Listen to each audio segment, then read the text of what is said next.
अनंत गरजे पंकजाताईचे पिये त्यांनी फोन केले, संकेत सानप यांनी फोन केले, ते पण रोज टाइम बरोबरच असतात आदरणीय ताईसाहेबाबरोबर, आणि बाबा ड्रायव्हर का फोन आहे ते बी त्यांच्या बरोबरच असतात, त्यांनी बी फोन लावले, लोणीला फोन लावले, बस ना खाली आणि माझ्या शिट्टी चालवा पंकजाताई जीवापासून सांभाळायला काही वंजारी समाज माझ्या बरोबर प्रामाणिकपणे आणि भविष्यात सुद्धा जपेल. कोरोनाच्या काळात सुंदरलाल गर्जे इथं उभा आहे, एक सुद्धा वंजारी समाजाचा माणूस मी मरून नाही दिला, त्याच्यासाठी झगडलो गेलो. इथं सुंदर आहे, विचारा मला अर्ध्या रात्रीचा ट्रान्सपोर्टच्या बिझनेस मध्ये मेजर आमचे वंजारी समाजाचे पोर आहेत का नाही गर्जे आहे. अहो मलाच फोन करते, मीच जातो, कुठले काय काय तर आमचे आता काय जरा रगेलच येत ना आमचे लोक. ऊसात ओढायच्या ऐवजी म्हणते बरं एक गाडी घ्या, 2 गाडी घ्या, 3 गाडी घ्या. ते घेतल्यावर महेंद्र दादा आपण दोघे होतो. नागेश्वरी काय बोलले, झेपऱ्या खाली बस ना खाली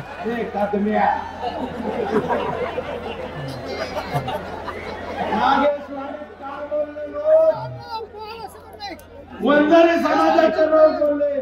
सुरेश जास्ती 2 वाजता फोन घेतला, माझ्या गाडी कोणी ऍक्सिडेंट झाला, 2 माणसं गेले. सुरेश आमचे गाड्यावाले इतके खतरनाक आहेत, रेल्वेच्या गेटला धरला काही करते, गोव्यात वरून खाली जाते बर का. 1 लाख 2 लाख खर्च येत असेल तर सुरेश 30-40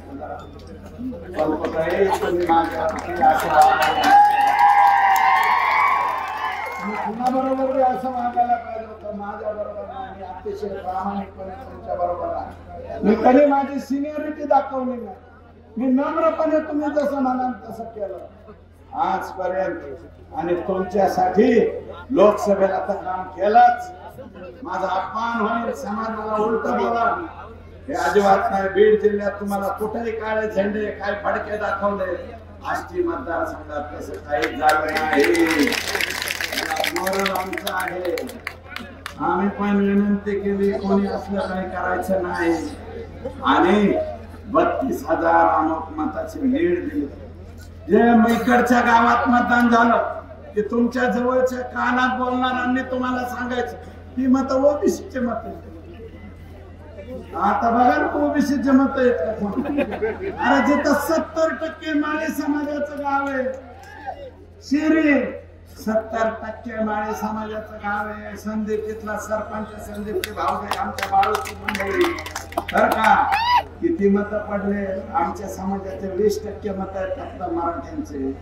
किती मत पडलेत आपले? टोटल किती पडले? 1100. आपल्याला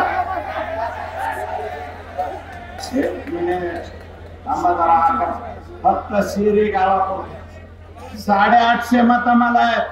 धोंडे साहेबांना 300 मत आहे.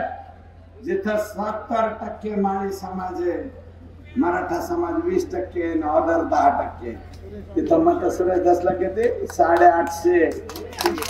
आणि सतत तुम्ही म्हणले हा देवेंद्र फडणवीसचा उमेदवार आहे, देवेंद्र फडणवीसचा उमेदवार.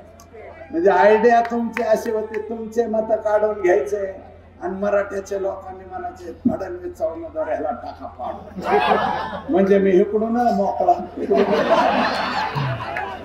असं झालं नाही, मी तिकडे मी मोकळा नाही झालो.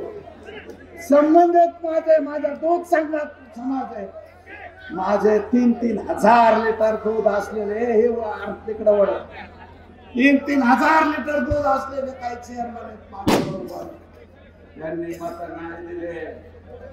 खलाटवाड्याचं मलाच पाडणार ना बर का. आणि त्यांना वाटलं मराठा समाजाचे माझा सुद्धा आम्ही प्रामाणिक मत दिले. जर आकडेवारी काढा बाकीकडे नाही पडले काळजावर सगळं ठेवून मत दिले. आणि आता सुद्धा तुम्हाला वाटलं तुम्ही आमच्या उमेदवार असा नरेटिव्ह पसरवल्यावर इकडचा समाज मत नाही देणार. दिले मत दिलेले. आणि माझं मत असे बबन बोललो माझं त्यामुळं मागच्या वातावरणात त्यांनी दरवाजा उतराय एवढा थंडा थंडा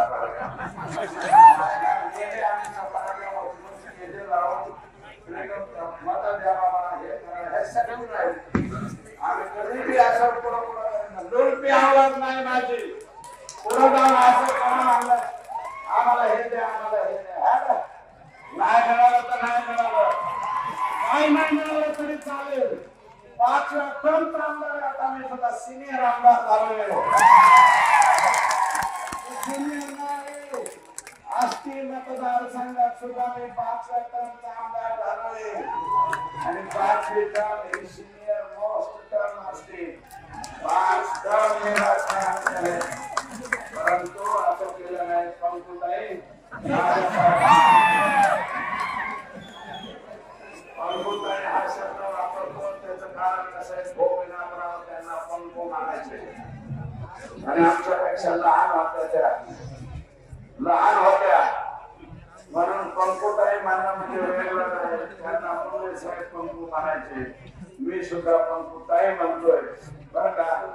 पंकजा ताई सुद्धा नाही. अहो ताई तुम्हाला ताई साहेब म्हणलं मी. ताई साहेब म्हणलं तुम्ही काय मान राखला माझा. असं कसं काय केलं तुम्ही. हे करायला नको होतं तुम्ही. जे नको ते केलं.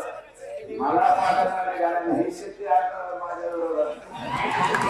आणि एवढं नको बाजगाडे पंकुताई एवढं हळू हलवत नाही. आता तर हे बाजगाला परत येतच नाही कधी. आणि यांच्या संस्थेवर काम करणाऱ्या मास्तरांनो आज संध्याकाळी जल्लोष साजरा करा. हे मोठा हे बिनकामाचा मोका कधी उभं राहणार नाही. आणि परत उभं राहिलं तर लाखांनीच पाडेल. तुम्ही जरा जल्लोष साजरा करा. बाबा इनके पास आपका कुछ होगा तो भेज दो.